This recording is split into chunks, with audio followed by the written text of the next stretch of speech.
YouTube? Just had an interesting thought. I just wanted to share it a little bit.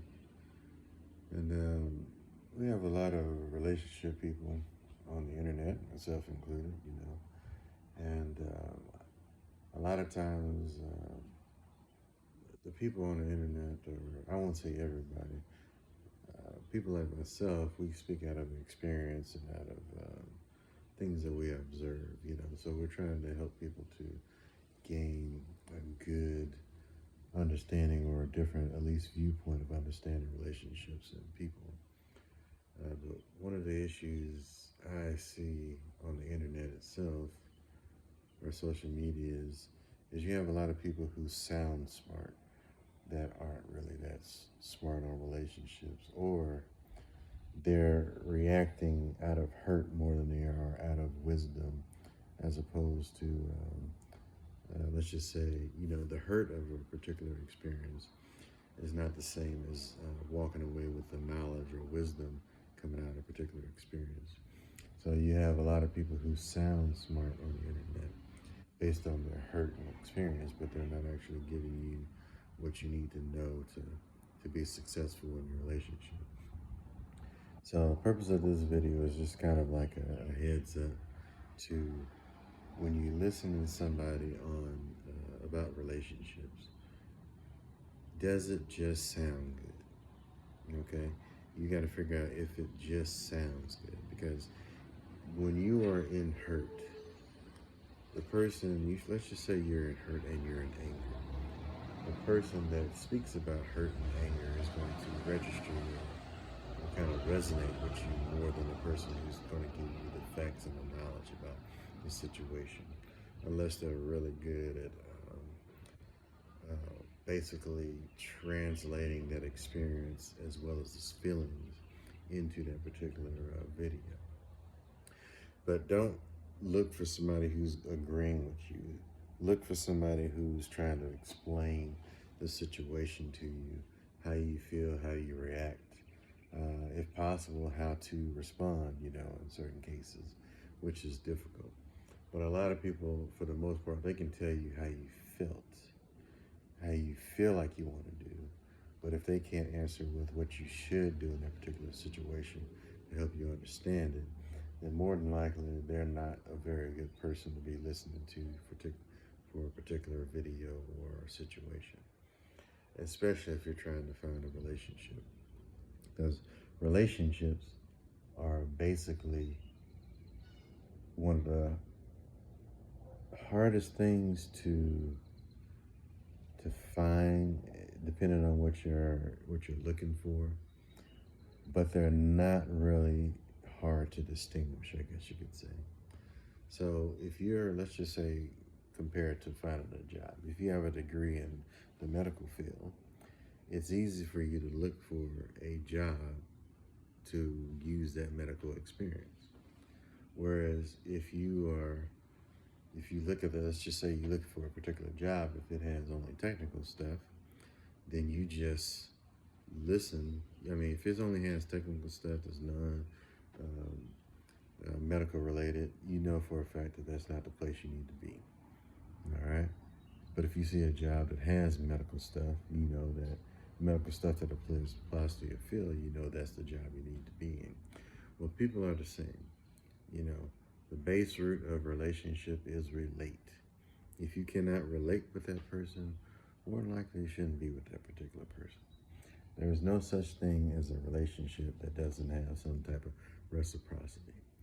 And if people are telling you that, then they are not the person you need to be dealing with. And I'll just say it like this: relate requires you to have something in common with somebody else. That is reciprocity, okay, in a nutshell.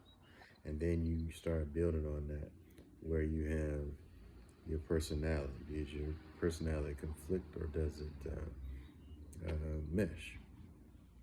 And so you got to be able to build relationships based on more than just your needs, all right? Your needs are one thing. Let's just say your physical needs are one thing, but your spiritual needs are another.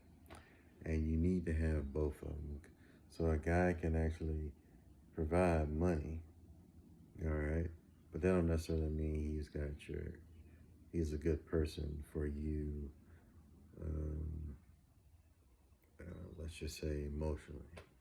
But at the same time, we'll go to the other extreme. The other extreme is where you got a dude who's really good in the bedroom. He can make you holler, but he don't stay around. He don't call you. He don't love you. He don't do all this other stuff. And that's the type of men a lot of women want. But it's the same thing. If you're looking at a man who can provide all the money in the world, but he doesn't necessarily have all the swag and all this other stuff, that's different. If this dude is providing for you, that's love. If he's respecting you, that's love.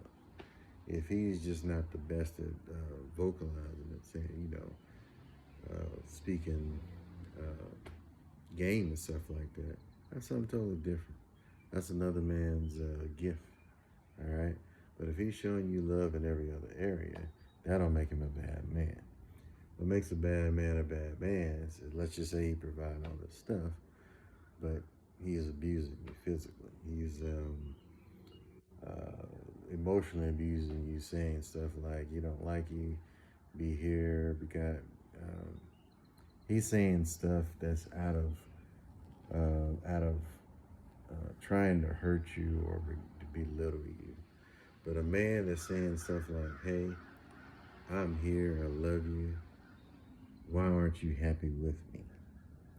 I provide you with a house, a place to stay, you got money, you got food, I'm taking care of our kids or your kids, depending on the situation. Him saying that is not saying anything that should make you feel shame. That should make you appreciate what he's giving. Because he's not telling you to make you feel bad. He's telling you because you're making him feel bad. You're making him feel worthless. Because he's actually giving effort, but you're not even valuing that effort. You're telling him that even though you provide me with a place to stay, I got money, we got electricity, we got cable, we got internet, that means nothing. And the worst thing you can do to a man who's a good man is to either ask for more, like he's not giving you a lot already, or just not even acknowledge what he is doing for you. But again, there are a lot of people who sound smart on the internet about relationships that are not necessarily speaking out of wisdom, or they're speaking out of hurt. And you gotta be able to discern the two. Find the person actually is able to talk to you about a particular situation, explain it, from multiple angles based on their point of view. But at the same token, I'll say this too. Don't be afraid to ask a particular question or I would say a YouTuber or whoever, a specific question about your circumstance, okay? And don't necessarily look at it just from your point of view. Ask from the other person's point of view. As you know how you feel, but you may not know why a particular person is reacting to you in a specific way. Because I don't think that is really discussed as. I don't think that's really discussed either. People are saying they're looking at how they felt, but they're not necessarily looking at what is the cause of the way a particular person's reacting. All right, because a bad boy, if he leaves you, he never calls you, more likely he don't love you. All right, now you may feel that he loves you because of the way he makes you feel in the bedroom, because he gives you attention, but that's not necessarily love. All right, love is what he gives in reciprocity to you, beyond the sex. All right, because that's transactional itself, but that is an empty transaction, because you can make love to somebody and not love them. All right, you can have sex with somebody and not love them. you can do a lot of things and not love somebody.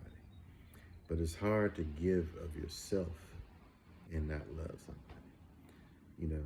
And that's the reason why you got to be careful with men who are providers and protectors, because they are giving of themselves.